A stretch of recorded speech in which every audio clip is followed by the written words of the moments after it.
Sekarang kalau mau menikah, bagaimana caranya kalau orang tidak pacaran? Ada rahasianya.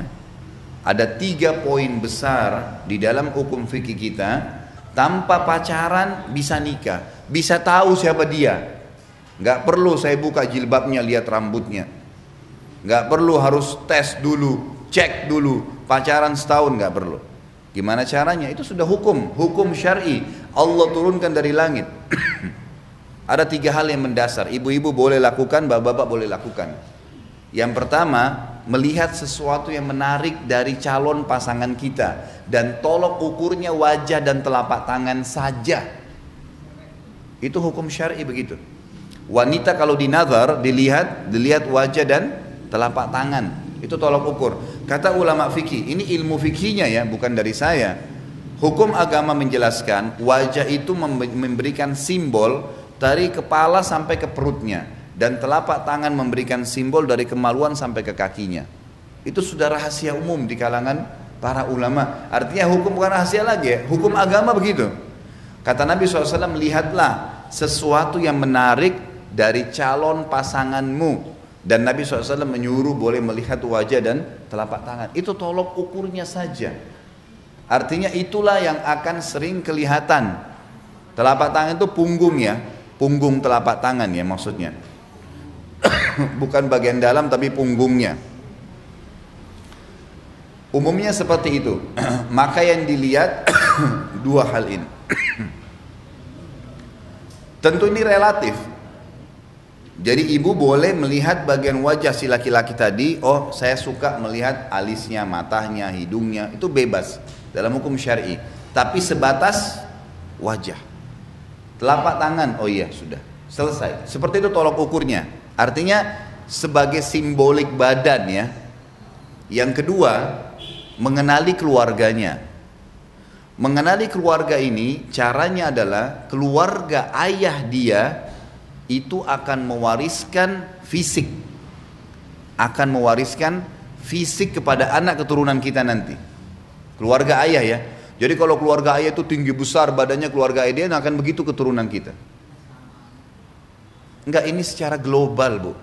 Kita jangan ambil gini, kita kalau nilai sesuatu jangan substansial, nggak bisa. Kita kalau nilai sesuatu tuh cabang-cabang, nggak bakal selesai masalahnya. Ini global. Kalau orang semuanya ya di Indonesia umumnya makan kerupuk, enggak semua, memang enggak semua, tapi umumnya orang makan. Ini global, sifat global. Yang keluar ini pengecualian, gitu kan? Jadi saya bicara masalah global. Ini hukum syar'i begitu. Dan ini sudah dipraktekin, ini bukan karangan dari saya, gitu kan? Ini sebuah hukum. Kemudian keluarganya itu diambil daripada hadis Bukhari. Ini kasus terjadi. Ada sahabat kulitnya putih, laki-laki, istrinya putih. Menikah, begitu hamil, melahirkan istrinya, anaknya kulitnya hitam. Hitam kelam anaknya. Hitam kayak orang Afrika, gitu kan? Itu hadis sahih. Lalu si suami spontan, kalau cuman gelap sedikit mungkin ini dia putih, istri putih, ini hitam kelam, gitu kan? Kata si suami spontan, kamu selingkuh. Hadis sahih ini. Kamu pasti selingkuh. Nggak mungkin, saya putih ini, kamu putih kok anaknya bisa begini. Kata istri, demi Allah tidak ada yang sentuh saya kecuali kamu. Ributlah 2 hal orang ini sampai kepada Nabi Muhammad SAW.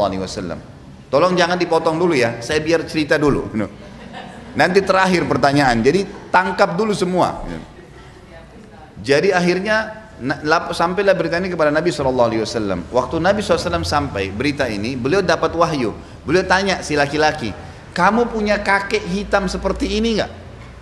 Kata si laki-laki apa? Ada, dan masih hidup orangnya. Kata Nabi, ini keturunannya itu. Artinya apa? Makanya sering kita temukan ibu sama ayah beda wajahnya dengan anaknya. Sering ketemu nggak? Ini dari kakek-kakeknya, dari keluarga, dari pihak ayah, ibu atau ayahnya. Ini hukum ya. Hukum syar'i artinya apa? Allah memberikan gambaran kepada kita seperti itu. Ada anak yang mirip ke ibu ke ayah, tapi yang jelas umumnya secara fisik cenderung kepada keluarga ayah. Kalau karakter umumnya turun dari keluarga ibu. Karakter. Saya mau menikah dengan seseorang, gimana caranya saya tahu sifat-sifat umumnya? Maka lebih cenderung dilihat kepada keluarga ibunya. Keluarga ibu itu mewariskan karakternya. Oh, keluarga umumnya ibunya itu dosen, guru-guru, pedagang. Oh, orang baik-baik, keluarga baik-baik. Sudah, itu sudah umum, umumnya. Jangan bicara substansialnya. Umum, secara global sudah begitu. Karena nanti kalau kita bicara substansial, bisa saja anak ini terpengaruh dengan poin yang ketiga. Harus satu sama yang lain berhubungan ya. Melihat fisik, mengenali keluarga, dan yang ketiga adalah mengenali lingkungannya.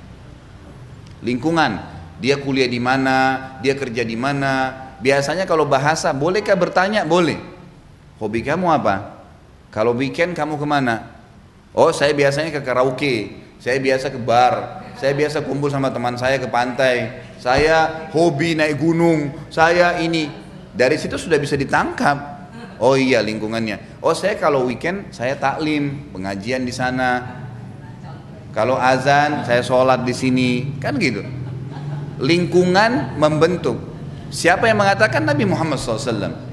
Ingat, ini majelis ilmu, taklim agama, bukan karangan saya.